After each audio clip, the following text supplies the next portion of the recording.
daddaaf fudhachaa ture jira.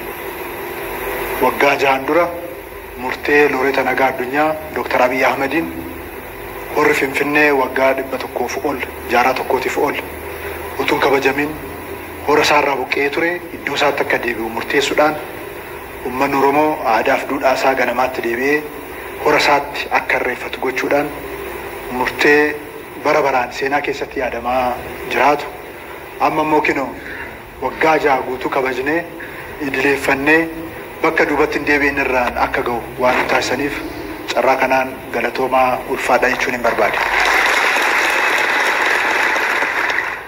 Namni tokko tokko irreechi kun akkanumatti kabajamaa waan tureefi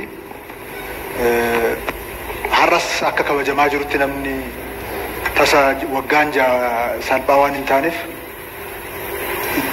kan namni itti fakkaatu waan jiruuf yeroo hunda deddeebisnee akka seenaan darbe sun hin dagatamne akka dogoggorriif qaawwi kaleessa ture sun deebi'ee nutti hin dhufne deddeebifnee akkamitti akkasitti deebi'ee kaafne. Kanaaf uummanni keenya waggaa 6 guutuu aadaan isaa guddachaa namni itti hirmaatu bal'achaa ayyaanicha ayyaana uummata Oromoo qofa osoo hin taane ayyaana sabaaf sablammootaa ayyaana Oromiyaa qofa osoo hin taane ayyaana naannolee hundaa ayyaana naannolee qofa osoo hin taane ayyaana biyyoota ollaa kan qaamni adda addaa keessatti hirmaatu ta'ee kan biyyi guutuun itti faayamu ta'aa dhufee jira. Carraa kanaan uummata keenya sadarkaa kanatti keessattuu abbootii gadaawwan siiqqee dargaggoota keenya sadarkaa kanatti ayyaanni kun akka bareedu akka miidhagu ayyaana nama hundaa akka ta'u waan nuuf gootaniif galatoomaa ulfaadhaa isiniin jechuun barbaada. Irreechi akkuma irra deddeebi'ee ka'e ayyaana aadaan duudhaan keenyatti calaqqisu uummanni keenya waaqa isaatti galateeffatu kan wal lole kan wal dhabe kan itti araaramu waan gaarii kan itti walii hawu wal qabatee boqonnaa dura ture keessaa boqonnaa haaraatti ayyaana itti waliin ce'u ayyaana ce'umsati. Irreechi hundaa ol namni fi waaqni kan itti wal qunnamu namni hundumtuu waaqa isaa kan itti galateeffatu kan darbeef kan itti galateeffatu kan dhufuuf immoo waaqa isaatti kan itti hirkatu ayyaana galataati. Ayyaanni kun ayyaana uummanni keenya garaagartummaa amantaatiin ol ta'ee tokkummaa isaa eeggatee ayyaana itti kabajatudha. Ayyaanni kun ayyaana hundaa ol daangaa hanga daangaatti tokkummaan uummata keenyaa itti calaqqisudha. Agarsiistuu tokkummaa uummata keenyaa ta'ee kan tajaajilaa jirudha ayyaanni irreechaa. Kanaaf ayyaana olaanaa kanaan irra deebi'ee Waaqayyo nu gargaaree qormaata hedduu keessa nu dabarsee bu'aa bayii hedduu keessa nu dabarsee dukkana hedduu keessa nu dabarsee waan ifa kanaan nu dhaqqabeef irra deebi'ee Waaqayyo galateeffachuun barbaade. Aadaan keenya aadaa keenya jechaa akka jiraannu miti fedhiin keenya. Aadaan sirna ittiin jiraannu sirna ittiin bulchinu sirna oollee ittiin gaddu sirna ittiin uumaaf uumama faana ittiin wal qunnamu falaasama jireenya keenyaa akka ta'uuf kan barbaadamu. Waggoottan darban aadaan keenya yeroo sagantaan wayii dhufe kan ittiin yaadannu dun taane kan ittiin jiraannu kan ittiin bulchinu kan ittiin jiruuf jireenya keenya jijjiirru akka ta'uuf mootummaan keenya sirni gadaa safuun Oromoo akka sirna barnootaa keessatti galu gochuudhaan Oromiyaa keessattis Oromiyaadhaan alattis iddoo adda addaatti naannolee adda addaa keessatti barnoonni kun akka kennamu gochuudhaan uummanni keenya aadaaf duudhaa isaa ganamaatti akka deebi'u akka irraa baratu akka ittiin jiraatu akka ittiin yaadu akka ittiin murteessu gochuudhaaf hojjetamaa dhufee jira. Keessattuu hapheen aadaa keenyaa kan ta'e safuun akka dagaagu safuu kutaa tokkoffaarraa kaasee barnoota akka taasifameera. Sirna bulchiinsaa keenya cimsuudhaaf aadaa keenya keessaa manni murtii aadaa tajaajili lammummaan buusaa gonnofaan gaacharni sirnaa akka ba'u gochuudhaan ummanni keenya mootummaadhaan alatti akka ittiin of misoomsu, akka hawaasummaadhaan itti of walutu, akka dhugaattiin barbaaddatu, akka murtee ittiin kennatu taasifamaa dhufee jira. Manuma murtee aadaa qofa fudhanne bara 2016 keessa dhimma 486 ol mana murtee aadaatiin ilaalamee murtee argatee ummanni ittiin araaramee dhugaa argachuu qofa duun taane araaramee tokko ta'ee garaadhaan walitti deebi'ee akka ta'u taasifamee jira. Manni murtee aadaa keenya, mana murtii idilee keenya hojii eegsisaa jira. Warri mana murtii idilee baga hojii eeggatanii isinin jechuun barbaadu. Tajaajila lammummaadhaan Oromiyaa keessatti manneen barnootaa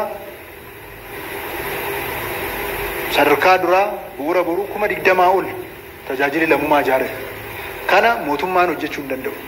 Kana kan hojjete aadaa keenya. Kanaaf aadaan keenya kan ittiin jiraannu, kan ittiin bulchinu ta'eeraa kan jechaa jirruuf kanaaf. Kanaaf sirnoota arfan kanaan Oromiyaa keessatti bira darbee naannolee ollaatiif utubaa akka ta'u, buusaan gonofaan deeggarsa iddoo adda addaatiif akka ta'u taa'ati kan jiru. Kanaaf aadaa keenya waggaatti yeroo tokko kan yaadannu duun taane guyyaa guyyaatti kan ittiin jiraannudha. Nuuf ammayyoomu jechuun aadaa ofii gatu jechuu miti. Faranjii ta'uudhaaf yaalanii walanqattee ta'uu jechuu miti. Nuuf ammayyoomu jechuun aadaa keenya ganamaatti deebi'uu, isaan jiraachuu, isaan jiraachisu jechuudha. Kana yoo goone qofadha milkaa'inni barbaadamu. Kana yoo goone qofadha milkaa'inni barbaadamu, jijjiiramni barbaadamu dhufuu kan danda'u. Ida'amuun kana nu barsiisa. Ilaalamni ida'amuu kana nu barsiisa. Kana yoo goone qofadha badhaadhina milkeessuu kan dandeenyu. Kanaafuu aadaa keenya kan yeroo tokko yaadannu duun taane guyyaa guyyaadhaan kan ittiin jiraan, guyyaa guyyaadhaan kan ittiin murteessinu, guyyaa guyyaadhaan walitti dhufeenya walgidduu keenya jiru irratti walitti dhufeenya nuu fi Rabbiin gidduu jiru, uumaa gidduu jiru gidduutti safuudhaan masakamnee kan ittiin jiraannu akka ta'uuf hundi keenya iyyuu jabaannee daa'imman keenya kanaan guddisu nurra jiraata. Haaromsa aadaa Oromoo irratti sosochii bal'aa mootummaan naannoo keenyaa jalqabeet kan jiru.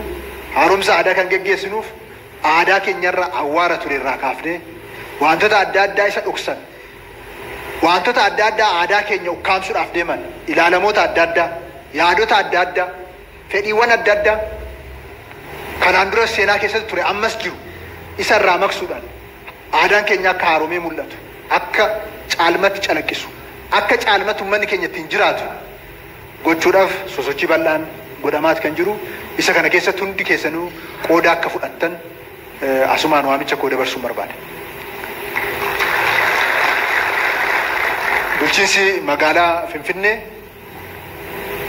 keessattuu kabajamtuun Adaanech fi hoggansi isaaniin hoogganamu magaalaa Finfinnee keessatti horri Finfinnee akka miidhagu, akka bareedu, foramiin kun haala kanaan akka qophaa'u, uummata magaalaa sochoosuudhaan aadaan keenya asitti akka calaqqisu, akka sila ka'aa ture cabiinsa aadaa as keessa ture suphuudhaan deebisuudhaan namni keenya bilisummaadhaan akka baratu, bilisummaadhaan yaada isaa akka ibsatu, akka nama tokkotti mirgi isaa kabajamee qeesaa keessatti, duudhaa isaa keessatti akka jiraatu gochuu keessatti geenyumaanuu bakka hin bu'amne taphachaa waan jirtaniif maqaa kootiif maqaa mootummaa naannoo Oromiyaatiin guddaa galatoomaa ulfaadhaa isin jechuun barbaada. Uummanni magaalaa Finfinnee irreechota 6 darban hunda keessatti qooda eenyumaanuu bakka hin bu'amne fudhachuudhaan, irreeffachuudhaan, nama irreeffachuu dhufe simachuudhaan, qe'ee qulqulleessuudhaan maala isinitti himaa. Uummanni Finfinnee uummata jaalalaa, uummata kabajaa, baay'ee isin jaalannaa, baay'ee isin kabajnaa. Uummanni naannoo keenyaa baay'ee isin galateeffataa. Haala adda ta'een karra 5 irrattuu guyyaa 3-4 daasii buuftanii waan qabdan manaa baaftanii ayyaana kana ayyaana mataa keessanii godhattanii haala kanaan kabajaa waan jirtaniif, qooda keessatti fudhachaa waan jirtaniif, ufiifis miidhagdanii magaalaa keessanis miidhagsitanii nuyis waan nu miidhagsitaniif, magaalaa keenya waan miidhagsitaniif maqaa kootiif maqaa mootummaa naannoo Oromiyaatiin guddaa galatoomaa ulfaadhaa isin jechuun barbaada. amma irreechi horaar sadii irratti namni wal ga'a malee irreechi magaalaa Finfinnee iddoo hundatti kabajamaa jira. Kutaa magaalaa hunda keessatti aanaa hunda keessatti kabajamaa jira. Galatoomaa ulfaadhaa isin jechuun barbaada. Amma immoo misoomni koriidaraa asitti hojjetame hojii raajaa asitti hojjetame kun immoo akka iddoo hundattis ayyaanicha kabajnuuf haala waan nu mijeesseef iddoo hundatti akka irreeffannu iddoo hundatti akka bashannannu akkuma sila jedhame iddoon hunda iddoo giddugala bashannanaa magaalattii waan taatee jirtuuf baay'ee gammannaa hojii hojjetames baay'ee dinqisiifannaa. Kanaaf uummanni magaalaa Finfinnee irra deebi'ee galatoomaa ulfaadhaa kabajamaa isin jechuu barbaada. Hundaa ol immoo ayyaanni kun magaalattii baay'ee bareessee jira. Dinagdee magaalattii sochoosaa jira. Jireenya magaalattii keessattis gahee mataasaa taphachaatti kan jiru. Kanaaf ayyaanicha kana caala kunuunfachaa akka deemtan abdiin isinirraa qaba. Sababni isaa humna guddaa isiniif ta'a waan jiruuf isa kana asumaan hubachiisuun barbaada. Bulchiinsi magaalaa Finfinnee fooramiin kun haala kanaan as galma seena qabeessa kana keessatti fooromii ja'affaadha kan gaggeessaa jirru. Fooromii ja'affaan kun galma seena qabeessa kana keessatti haala kanaan haala miidhagaa ta'een namni kun hundi bakka argametti uummanni hundi qeessaa ta'ee haala daawwatuun haala kanaan akka qophaa'u hooggansi magaalaa Finfinnee hooggantoonni naannoo keenyaa hooggansi federaalaa qooda keessatti fudhatanii haala kanaan waan qophaa'eef hirmaattonni asitti argamtanis ambaasaaddoroonni hundumtuu kabajaa waan asitti nuuf argamtaniif irra deebi'ee galatoomaa ulfaadhaa isin jechuun barbaada.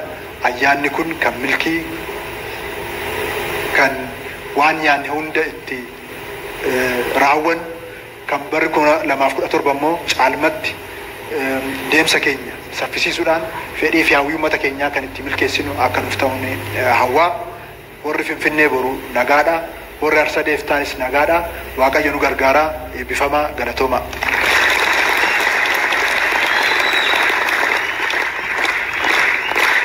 Kabajamoo Obbo Shimallis Abdiisaa pirezidaantii mootummaa naannoo Oromiyaa ergaa dabarsaniif guddaa galateeffan.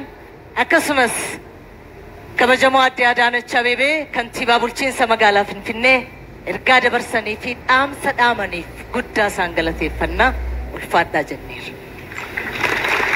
ክቡራትና ክቡራን ሀገራችን ኢትዮጵያ የበርካታ ጸጋዎች ባለቤት እንድትሆን ይልቁንም ደግሞ ከኢትዮጵያ አልፎ የሰው ልጆች ሁሉ ቅርስ የሆነውን ታላቁን የገዳ ስርዓት አቆይቶልን የኢትዮጵያ ኩራት የሆነውን የኦሮሞ ሕዝብ የኦሮሚያ ክልል መንግስት እንደዚሁም በመካከላችን ተገኝተው ንግግር ያደረጉትን ክቡር አቶ ሽመልስ አብዲሳን እባካችሁ እንደገና በድጋሚ በታላቅ አክብሮት እናመሰግናለን። ቀደም ሲል ክብርት ከንቲባም እንዳሉት ኢሬቻ ይበልጥ ያቀራረበን ይበልጥ